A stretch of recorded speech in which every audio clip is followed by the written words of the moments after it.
All right. The House Select Committee on Congressional Redistricting will come to order. The clerk will call the roll. Chair Vasut. Here. Vice Chair Rosenthal. Here. Representative Garcia. Representative Guerin. Here. Representative Gervin-Hawkins. Representative Guerra. Representative Guillen. Here. Representative Hefner. Here. Representative Hickland. Representative Hunter. Here. Representative Manuel. Representative McQueenie. Representative Metcalf. Here. Representative Moody. Representative Pearson. Representative Spiller. Representative Tepper. Dean Thompson. Here. Representative Turner. Representative Wilson. Representative Wu. Representative Moody.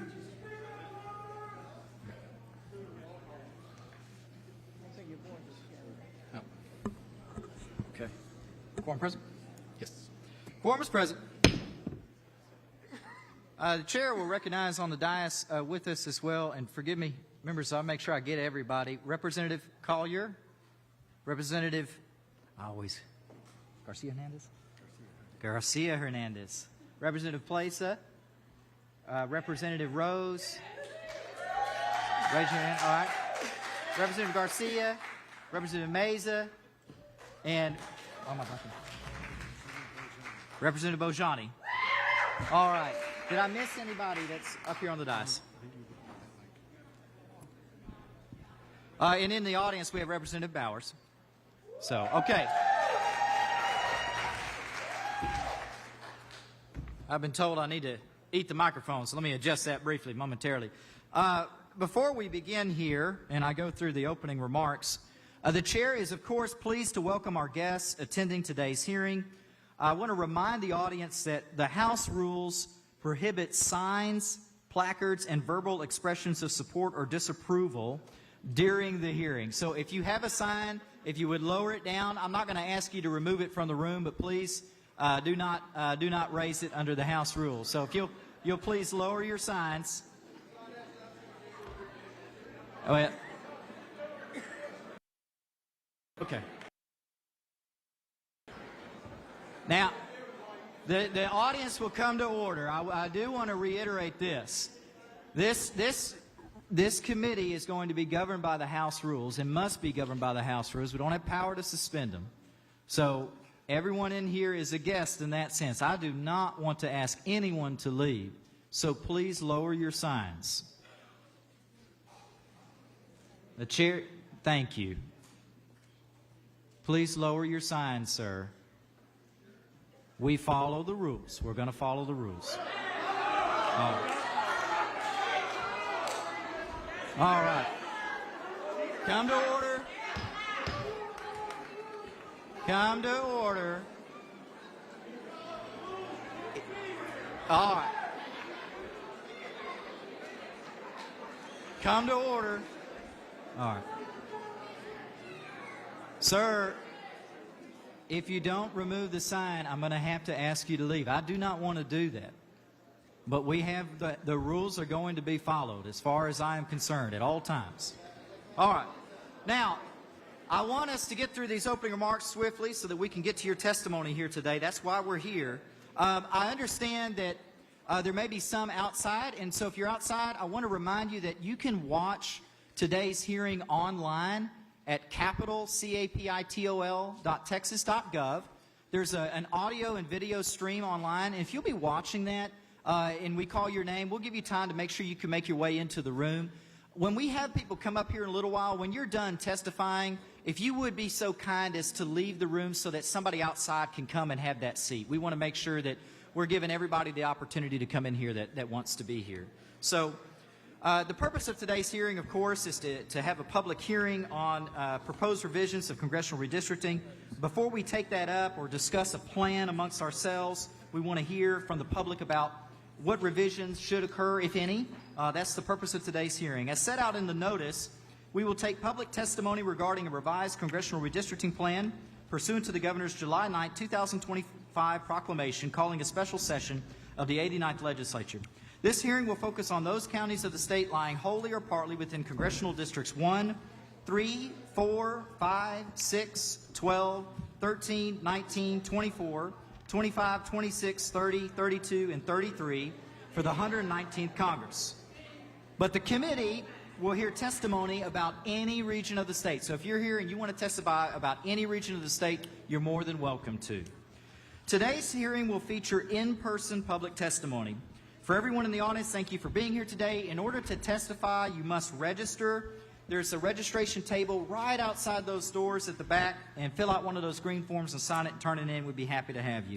If you have any questions or encounter any difficulties, please confer with our committee staff. I know we have two right outside there that'd be happy to answer any questions that you have. We're going to be closing registration for in-person testimony today at 6:30 p.m. I'll try to give about a 15-minute reminder of that well in advance so that you know. For everyone wishing to testify, as set out in the notice, testimony will be limited to 2 minutes per witness. We'll have a timer up here at the dais, and there's a timer, I believe, right there. And so the witnesses are going to come up and testify at either one of these podiums when you're called. You'll just be paying attention to that right there. You'll get a warning, I believe, at 15 seconds with a yellow light, and then we'll do red, and then we'll ask you to complete your testimony. Of course, you may receive some questions from the members on the dais. That's not a general invitation to testify open-ended, right? But they may have specific questions for you, and you're welcome to answer those if you so wish. The reason that we have this 2-minute timer is we want to be fair to everybody, and we want to make sure that we hear from as many people as possible today. So in order to ensure a balance of public testimony across 3 public hearings, we've already had one in Austin and one in Houston. Public testimony today is going to be limited to 5 hours. Now, we have a rough time that we're trying to get out of here around 10:30 or 11 because they need to prepare this room in the morning for, I believe, another event. But we're going to stay here until we finish that 5 hours of testimony. But I want to give you that up front. So we're going to try to move expeditiously here. This time, though, today at this hearing is not the only time that you have to make your voice heard. There are several other ways that you can provide feedback to the committee. I want to make sure that you know all of them and that you're free to exercise any or all of them at any time. First, if you have more to say than time allows, or if we unfortunately don't reach you today, as the hearing notice mentioned, we welcome you to submit a written copy of your testimony to the committee. This written testimony will be provided to all the members of this committee, so they're all going to hear it if you run out of time. So if you'll just bring that up, we'll have the time at the end I'll announce, and you can turn that into committee staff. We'd love to receive it. Second, if you have any handouts with you, as the notice mentions, please bring the handouts up front before your testimony, and they'll be passed out to the members of the committee. We ask for 22 copies, 1 for the record and 21 for the members of the committee. Third, anyone is welcome to submit an electronic comment without testifying. You can do that online. There's an electronic portal linked in today's hearing notice. It can be found at comments.house.texas.gov. That's comments.house.texas.gov. Information can be uploaded to the portal for today's hearing through the end of today's hearing. You can also upload information to the portal for any future hearings that are announced, and you'll see those in notices. The Texas Legislative Council also hosts a website for redistricting at redistricting.capital.texas.gov. That's capital with an O at the end, by the way.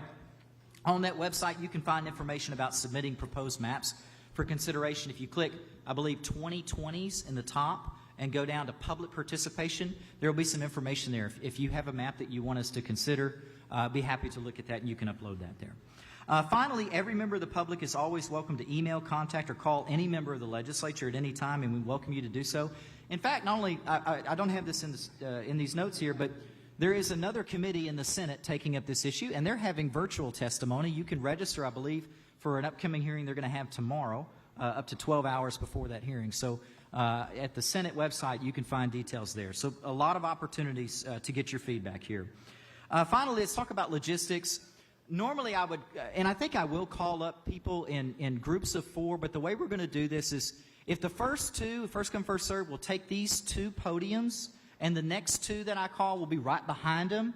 We'll take your testimony that way, so it'll be from these 2 podiums. Normally we would have a little table with 4 chairs, but we couldn't fit it down there, and I wouldn't be able to see. So we're going to have these 2 podiums here for you to testify, and just make sure that you speak directly into that microphone. If your name is called, just be ready. If you happen to be outside, and you're listening in, you hear your name called, feel free to make your way into the room. Just let the doorkeepers know that you've been called to testify, and they'll let you in and let you come down front. Finally, since we have no bill before us, and we will have no bill before us at this hearing, the last of our 3 public hearings before any bill, all testimony today will be neutral or on. You might have seen that on the form. I understand people have different views on one way or the other on this, and you're free to testify whatever you think. Feel free to say whatever you like to say. It's just required to be on for the minutes. I wanted to make sure that you knew that. Just because the form says neutral and I say that you're neutral doesn't mean you have to be neutral. Okay. With that, that's the opening comments that I had for our logistics for today's hearing. Before we get started, I know some members had some comments they'd like to make. I'd like to come to them one at a time. Dean Thompson, for what purpose? I'd just like to ask a question. Gentlemen, use for questions. Since the people are going to be testifying neutral, that means we don't have a map, right? That is correct. And we have not seen a map, That is correct. and we don't know what the map looks like. That's correct. The only map you. reference for purpose of this hearing is the current map. The current map. And as the chair has previously indicated, before any action is taken on any map, if at all, by this committee, there will be another public hearing. So thank you, Dean.